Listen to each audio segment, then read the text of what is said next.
Good morning. Hey guys, good morning. Hello. I'm just going to share this video and then you're going to share this video and then we'll hang out and talk and I'll introduce my guest to you. I see it. Yay. Turn my volume down. Awesome.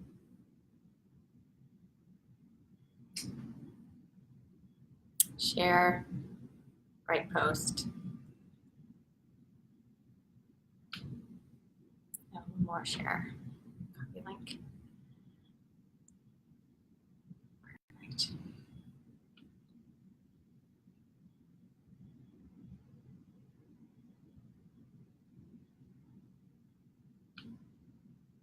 Awesome.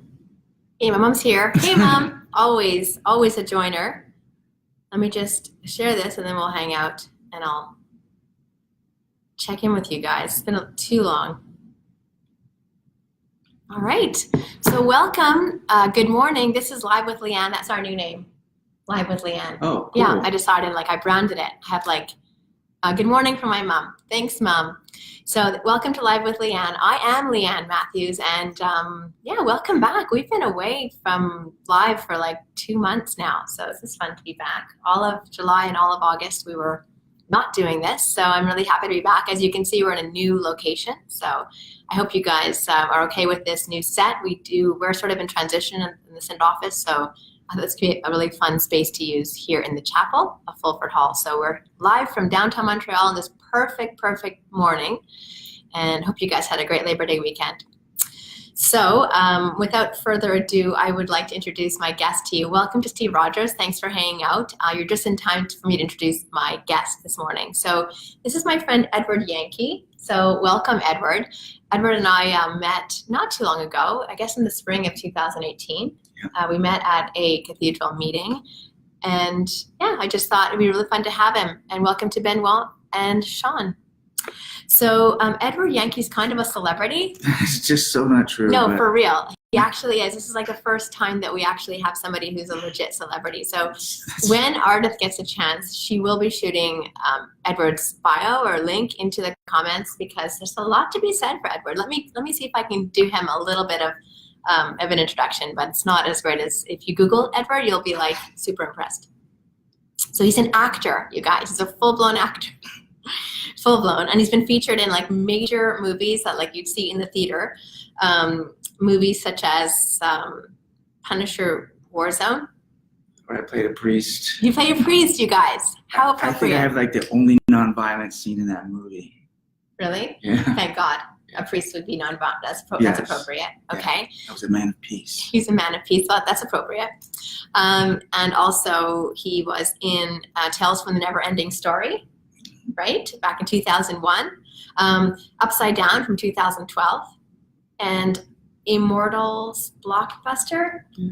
That was a huge blockbuster. Sort of, yeah. So maybe, and also a whole bunch of TV shows like The Disappearance, Real Detective, Family Biz, the list goes on and on. So Artie is here. Thanks, Ardith, for being here because Ardith is upstairs and she's going to put the link to whatever we're talking about here in the bio. So we're talking about Edward Yankie, the full-blown celebrity.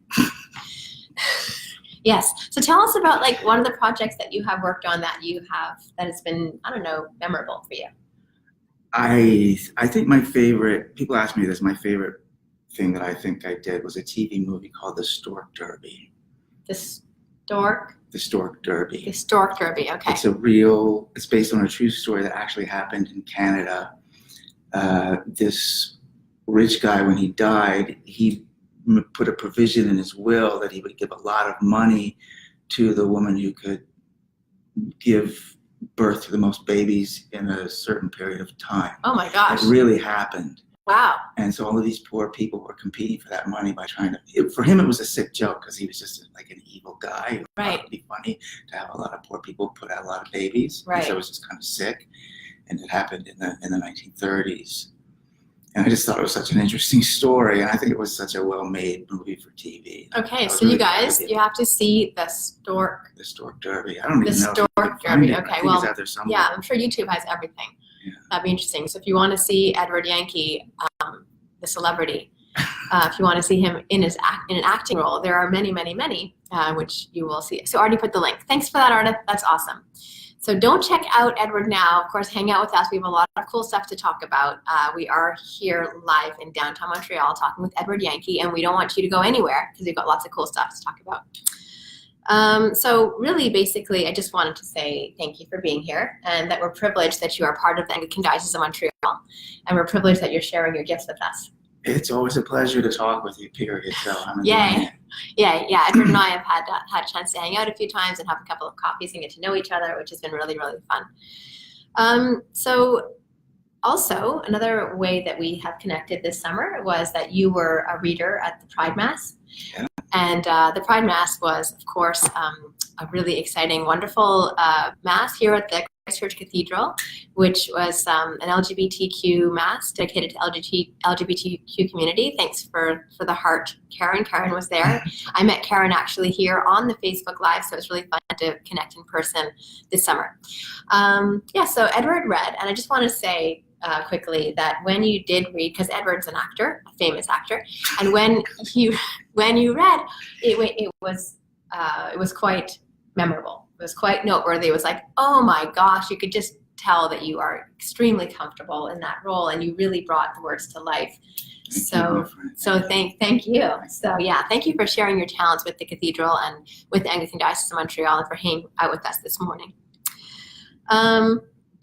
You also shared your gifts, your talents at a fundraiser at the cathedral. Can you tell us a little bit about that, about what was it called? The Return to Earth was the name of the fundraiser? I think the actual title was Recreating Home. Oh, okay. Gosh, I made that up. Okay, Recreating Home. Yeah. Earth Home. Because I saw the globe. Earth like, is home. Yeah, okay. Yeah. Recreating Home. So tell us a little bit about that. That was just a couple weeks ago. It was put together primarily by Jan Jorgensen, who... Shout out to Jan. Yeah, we love you, Jan. Yeah. She does these lawn chair soirees. She has a lot of poet friends. She herself is a very fine poet. She's like reworking the Psalms. She's a hard worker. And did she read at the event as well? I think she's done some. She didn't read at the soiree. Okay. I wish she had. I think she really should have. And Jeffrey Mackey was there too. Yeah. He was the MC, and he is also a very fine poet. Yes, he's an accomplished poet. The man can write. Yeah, also a seminarian. Yes, so he's got that happening. You know, they're both amazing poets, and it was. A lot of the people who had worked for her lawn chair soiree, she asked them to participate in this event to help raise money for the Syrian family that we're sponsoring. And it was a beautiful event. It was a lot of just great, powerful writers and musicians. I think everybody was there, had a great time. And we got a lot of nice feedback. We raised $1,000 or more like 1,100 so far. I think the money's still coming in. People are donating. And the family showed up, and the father spoke a few words. Beautiful, eloquent, moving. And just to be able to say, welcome, I just felt really good. Cool. Because, just gives you something to do. Yeah. Well, congratulations to the cathedral and to you for hosting that fundraiser and for sponsoring a family from Syria. So without further ado, let's talk a little bit about your role with Christchurch Cathedral and what exactly, I know the cathedral is such an incredible place and so many people have so many glowing things to say about the cathedral, but what is it that, because you're relatively new to the cathedral and to the city? Just about 3 years. Yeah, so maybe tell us a little bit about like what it was that drew you into the cathedral. I just felt the need to go to church. It was kind of that simple. And honestly, I heard a lot of people just kind of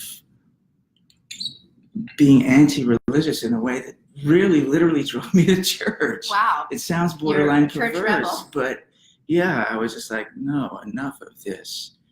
And I mean, I've always been kind of a religious person, quietly, secretly, and I I just started going to the church, and Remrob joined me after a while, and then we went to a Bible study. We started doing more and more things, getting more and more, involved. Polishing brass, joining the reading group. And it's just, you came to summer club? Yes. Well, I tried to, do a little of everything. Yeah. I thought there's something going on, I like to learn about it, So I'm just, basically, I've been educating myself about this place, and I fell in love with the people. It's really that simple. I love the people here. Wow. That's so great. That's a great testimony to the work of the cathedral. So for you, some people describe it's the building that was the most compelling factor, but for you, it was the community. Yes. I love the building too. We talked about that. Yes. I love the history. I love that the building to me feels like it's an alive thing. It doesn't feel like an inanimate object. It feels like it's animated. Wow. And I feel, from decade after decade after decade, the walls have absorbed all of these prayers, all of that energy. Interesting. You really feel that in the place. Well, when you read, you can really feel that from you. Do you get a chance to read very often on Sundays? I try to volunteer when I can. We have a lot of readers and like to have good variety, which I think we do. It's a good thing. I try not to over-volunteer. I try to get in there. So they don't complain. So if you're just joining us, welcome. My name is Leanne. This is Live with Leann, and we do this thing where we hang out every Tuesday morning at 10 o'clock and talk with different people, hear different voices from in and around the Anglican Diocese of Montreal. And this morning I have Edward Yankie, who is a celebrity. He's an actor. He's like a full-blown actor celebrity. And if ever you've heard him read in church, you know what I'm talking about. I'm a working schmacker on occasion. Right. Yeah, so we're really lucky to have you here. And I love your cool T-shirt, by the way. Thank you. That's a Remrob. So we need artists, if at all possible, artists. I know you're also busy, trying to run the front desk and do all the stuff upstairs. But if at all possible, so it's Remrob Casey. Yeah, well, the artist's name is just Remrob. Just Remrob. Artwork. Okay, Yeah, so Remrob artwork, REMROV artwork. Remrob is a gifted artist, and this is actually this is not a photograph, my friends. This is a hand rendered, I believe it's colored pencil. It's medium. Colored pencil, yeah. Colored pencil, and it's unbelievable. So Remrob is amazingly gifted, and this is not a photo. This is so you can check out his work on Remrob Artist. .com, remrobartist.com? Yeah. Okay. If you just Google Remrob, you'll find It'll it show up, really yeah. easy. So that's Remrob's T-shirt. So a little plug for him and that. So and is there someone in your life, like maybe a spiritual teacher or a mentor or somebody that you would like to basically mention right now who led you on this path of becoming a Christian? I was kind of born into it because of my grandmother, and she is 100% guilty of making me into a Christian. Grandmothers do that so often, right? I know it's a bit of a cliche, but my grandmother was a walking saint, and everybody knew it. Wow. And she wasn't one of these dour, super serious people. She had a great sense of humor, and she just had this light. And it was all because of her religious faith and just the way she was with people. And it's just such a huge, huge love. What was her name? Mary Ellen Yankie. Shout out to Mary Ellen Yankie. Yes, Yay. in heaven. In heaven, of course. I've never let go of my grandmother. I'm with her every day. She's with me. And that's a huge reason why I'm a Christian, because when she died, I had to figure out how I felt about all of that. Right. It was a huge loss. But she gave you so much, it sounds like, that you're able to translate that into an ongoing gift. Absolutely. I love my grandmother to this day. Sweet. Yeah. Wonderful. When did she pass away? She passed away in 2002. Okay. So you've been grappling with this for some time. Yeah. Oh yeah. It's. And how long after she passed did you really actually start finding your footing as a Christian, or able to translate that into a more Christian Almost immediately. Oh wow. So And before that I had you some experiences, psychological experiences, you could call them, after that happened. I just felt certain things, and I felt my grandmother was with me, and I was like, okay, I see where this is all headed. It's so interesting. I also wasn't really much of a Christian at all, and my grandmother was somebody who I also went to church with when I was a child, and she was one of these grandmothers can be really loud singing in the pews. And it was always eye-rollingly loud, and now I'm totally that woman. I'm like, oh, my grandmother's like, yeah, because I'm like the loud church singer, because I love hymns, and I love singing in the church. I do too. It's like every Sunday is the Grinch Who Stole Christmas. Right. It doesn't matter how crappy the week was. We all come together and we sing in you show up unison. and you sing the hymns. I know. When else in life do you get a chance to show up and sing together? Totally. Yeah. So a lot of our grandmothers are speaking. I believe our grandmothers are speaking through us, and we sing our hymns on a Sunday in church, because it feels like a generation to generation thing. I cannot think of a more beautiful thought. I really cannot. Yeah, it's lovely. Shout out to the grandmothers. Keep on grandparenting in a way that gives this gift of a Christian life to your kids, because it's cool. If you guys have any questions for Edward, the great thing about live is that you can always shoot questions or comments, and we can read them as long as they're relatively appropriate. Operative word relative, and we'll read them. Otherwise, we'll just ignore it. And so, speaking of Christian life, curious, how do you currently live out your Christian life? Like, do you have a daily discipline or a spiritual practice? Like, what keeps you going? What feeds you?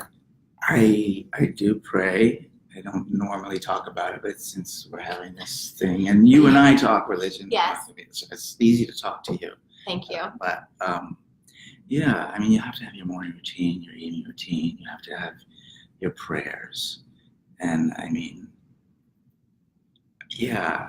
I cling to God. I don't know any other way to get through the day.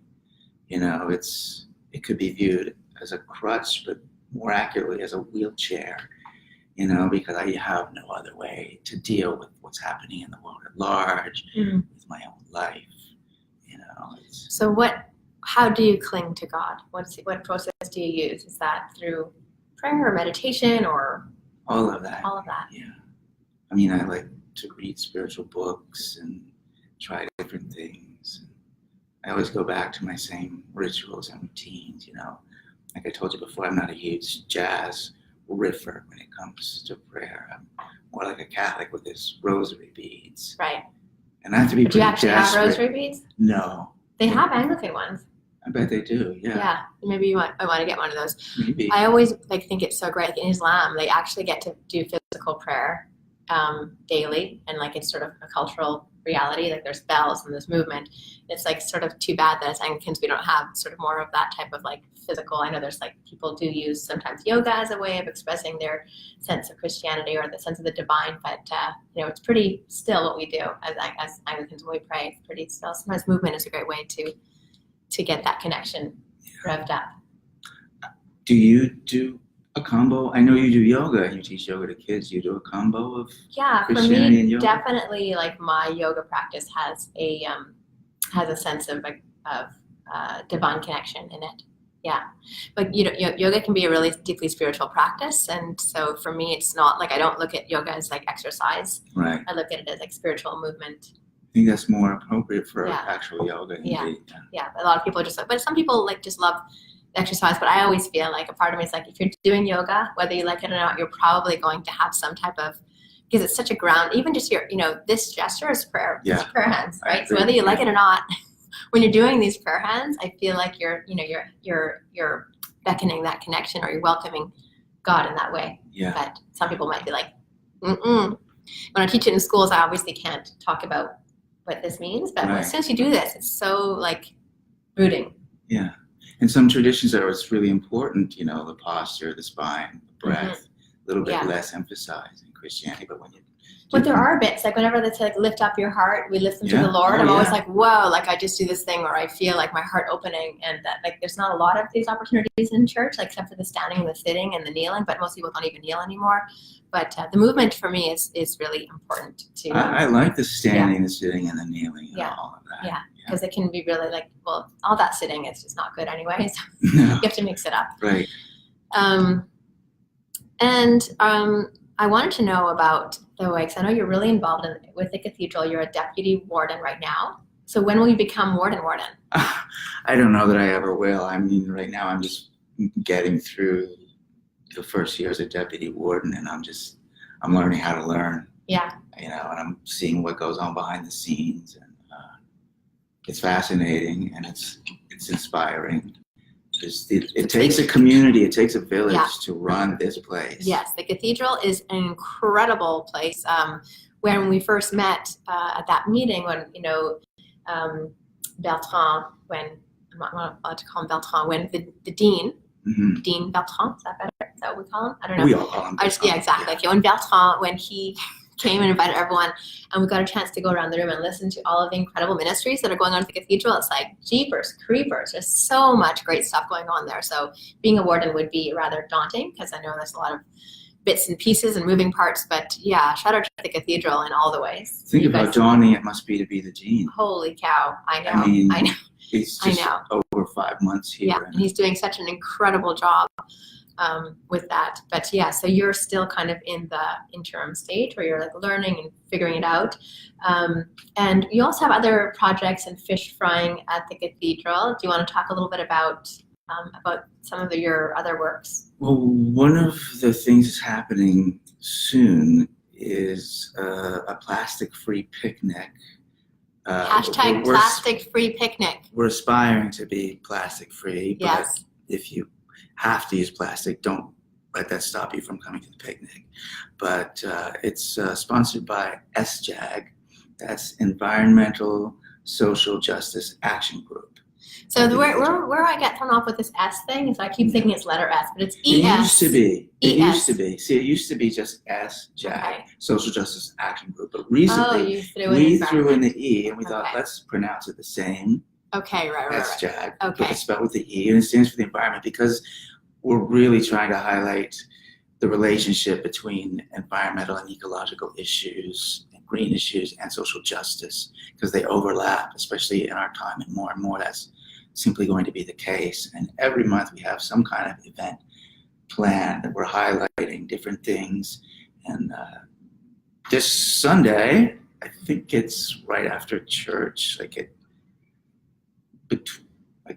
I should know the time. Well, whatever, because church always ends at different times. Yeah. In all fairness, yeah, whenever church ends, anywhere probably between 11:15 and 11:30 or 11:30, 11:45, right? Yeah, right afterwards, we're having a good time with a picnic. Okay, I'm going to get back to that, but I just have to apologize because like a million people have been commenting and joining, and I have not been responsive because I did not scroll down. So thank you to the comments, and welcome. Thanks, Lil, for that. And Artie, thanks for putting all the comments. Good morning to Karen. Carmen, my friend Carmen, yoga teacher, Carmen says, good morning, beautiful day to do God's work. Amen, Carmen. So beautiful, and so beautiful to have you here. And Jan says, I love the charge to us as grandparents. Okay, cool, thanks. Am I pronouncing it properly? Is it Jan or Jan? Jan's okay? Jan. Okay, cool. Jan. And Carmen says, I'm into yoga. My brother says, great work. Yay. My brother is the chair of the Stewardship of the Environment Committee, and Jan's helping us out with the time of the picnic for 11:30. Love this community. Great. Thanks for piping in because, we don't know all the stuff. So I hope your brother can make it to the picnic. Yeah, I hope I get to hang out and have a coffee with so your we are sometime. challenging the chair of the Stewardship of the Environment Committee. We're challenging him to show up with his family and to have a plastic-free picnic. Oh, hi, Bird. A plastic-free picnic at the cathedral this coming Sunday. So Jan's reminding us it's 11:30. And what do we need to do? Like bring our own stuff as long as it's not plastic? Is it a Right, just potluck? make an attempt to find a way to transport food without plastic. Sweet. And is it enough food for yourself or to share, or what's the deal? Yeah, like it's a little bit of potluck. I mean, bring enough for yourself and maybe a little bit more for somebody else. And I think we're all going to chip in and try different things. So just bring some food.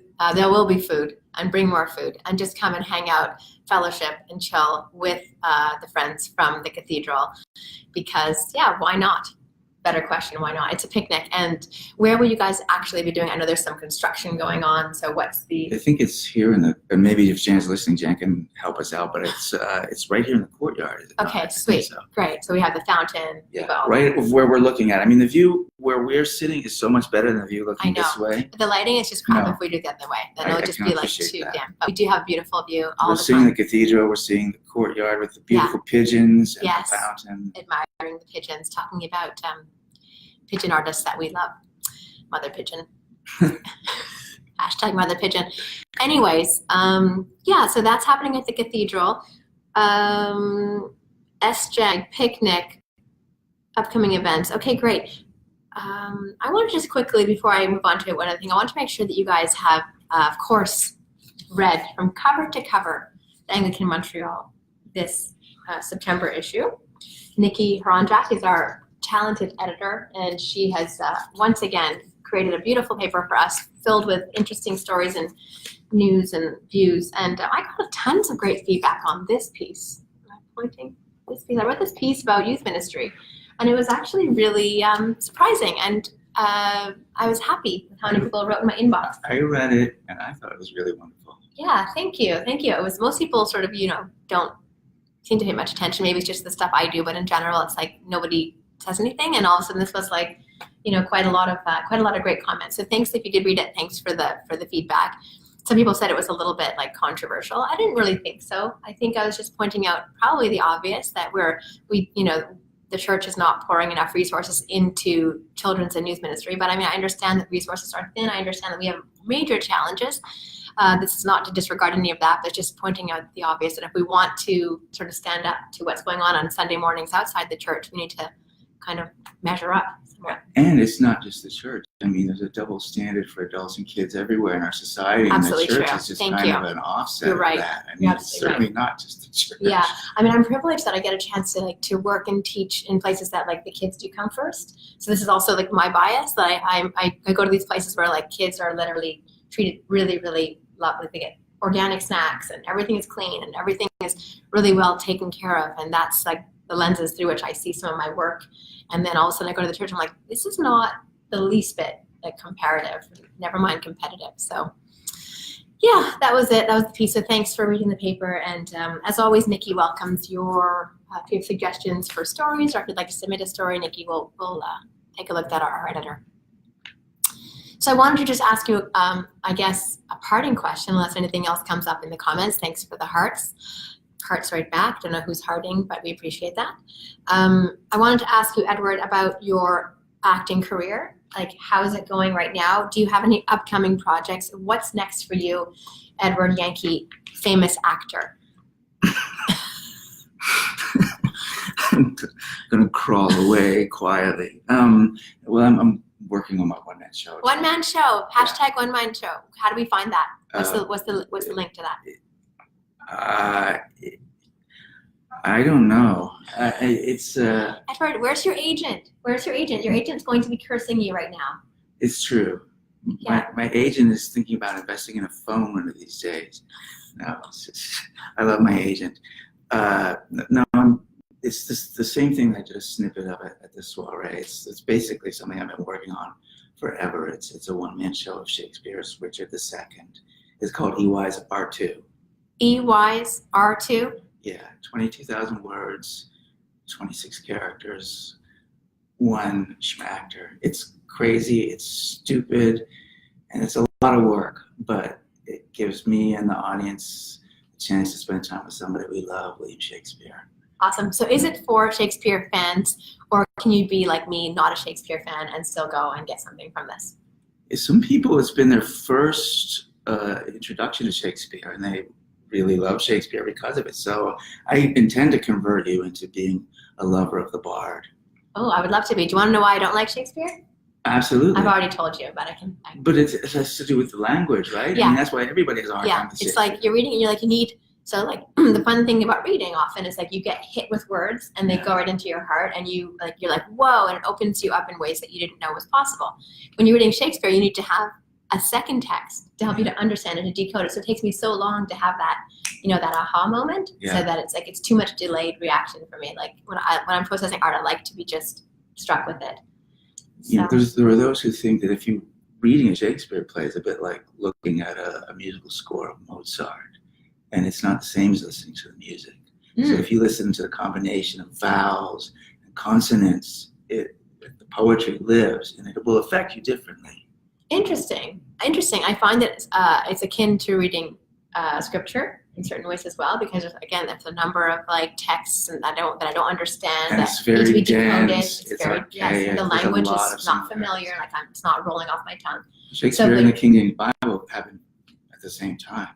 Right. So thank you. It's a struggle. The struggle is real.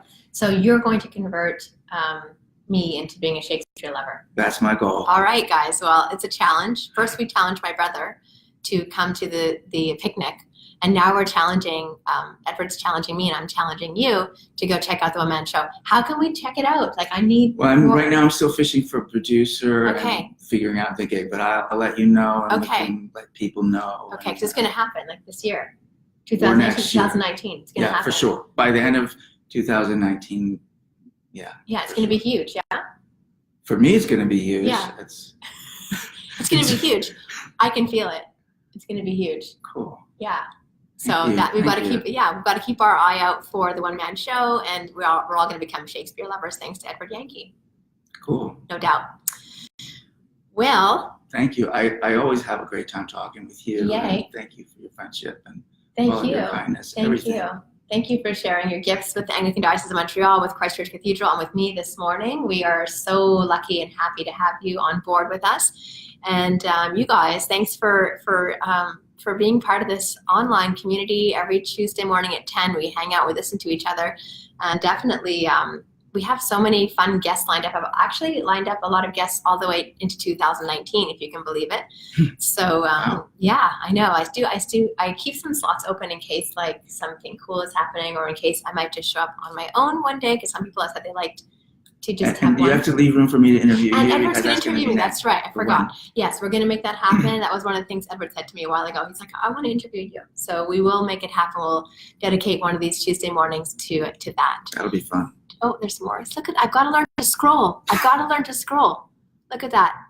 Thank you for joining. Paying for producer and venue. Praying. Thank you. Thanks, buddy. Praying. We need a producer and a venue. Edward's embodiment of the words is amazing. Yes. And it's marvelous, although I only saw one scene. And drinks and cookies will be provided at the picnic in that's called Wallenberg Square? Yes. Who knew? Not me. Wow. Until I found out like real recently, but yeah. Cool. I don't know this Wallenberg. person. Wallenberg. I'd love to Have know to more. find out. Yeah. Excellent. Well, we just call it like pigeon pool type thing, but all good. All right. You guys have been really, really fun. Thanks for the comments, and thanks for the likes, and thanks for being here. And we'll be here again next Tuesday at 10 o'clock. And thank you, Lord, for the Wi-Fi. Like the fact that we didn't, maybe this will be like the new venue all the time. If the Wi-Fi is the happening, view is spectacular. we're happy. It's quiet. We have a plant. So yeah, thanks so much for being here. And we'll see you guys next Tuesday. Same time, same place. God bless.